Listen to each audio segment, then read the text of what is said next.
बहुत खुशी हो रही है। कांग्रेस का फाउंडेशन डे है और आज हम नागपुर में आपसे बात करने, आपसे मिलने आए हैं। देश में विचारधारा की लड़ाई चल रही है। लोगों को लगता है कि राजनीतिक लड़ाई है, सत्ता की लड़ाई है। वो है, मगर इस लड़ाई की नींव जो है वो विचारधारा की है और दो विचारधाराओं की लड़ाई हो रही है। बहुत सारी पार्टियां हैं, एनडीए में है, इंडिया अलायंस में है, मगर लड़ाई दो विचारधाराओं के बीच में। कुछ दिन पहले एक बीजेपी का एमपी मुझे लोकसभा में मिला। बहुत सारे बीजेपी के एमपी पहले कांग्रेस पार्टी में हुआ करते थे, ये भी कांग्रेस पार्टी में था। छुप के मिला मुझसे, मुझे दूर से देखा, छुप के, डर से, कहता राहुल जी आपसे बात करनी है। मैंने कहा भाई क्या बात करनी है, तुम तो बीजेपी में हो।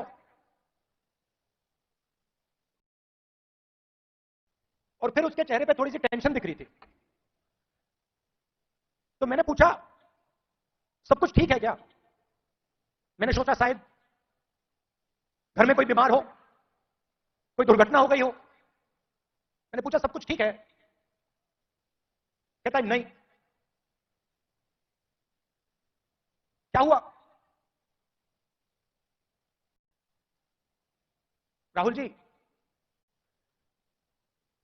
बीजेपी में रहकर सहा नहीं जाता। मैं हूं बीजेपी में, मगर दिल मेरा कांग्रेस में है।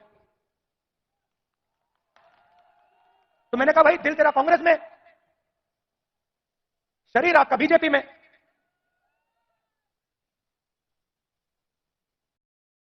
मतलब दिल शरीर को कांग्रेस में लाने से डर रहा है, यही हो सकता है। मैंने कहा मन क्यों नहीं बनता वहां? आप एमपी हो, आप मुझे हिंट दे रहे हो, मन क्यों नहीं बनता? कहता है राहुल जी बीजेपी में गुलामी चलती है। जो ऊपर कहा जाता है वो बिना सोचे समझे करना पड़ता है। हमारी कोई सुनता नहीं। ऊपर से ऑर्डर आता है, मतलब जैसे पहले राजा ऑर्डर देते थे, ऊपर से ऑर्डर आता है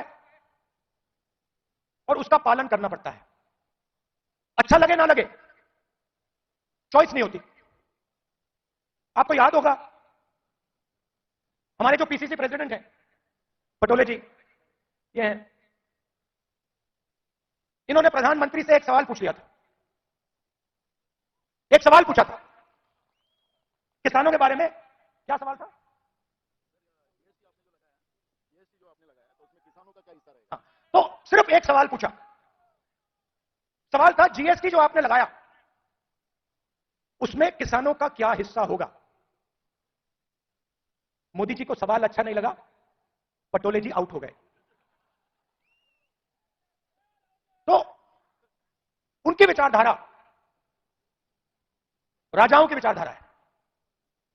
किसी की सुननी नहीं।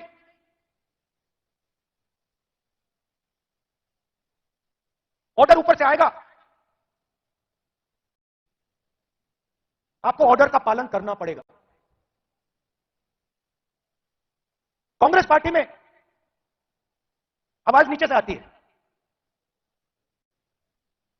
हमारा छोटा का छोटा कार्यकर्ता हमारे किसी भी नेता को टोक सकता है, सही है ना? हमारे कार्यकर्ता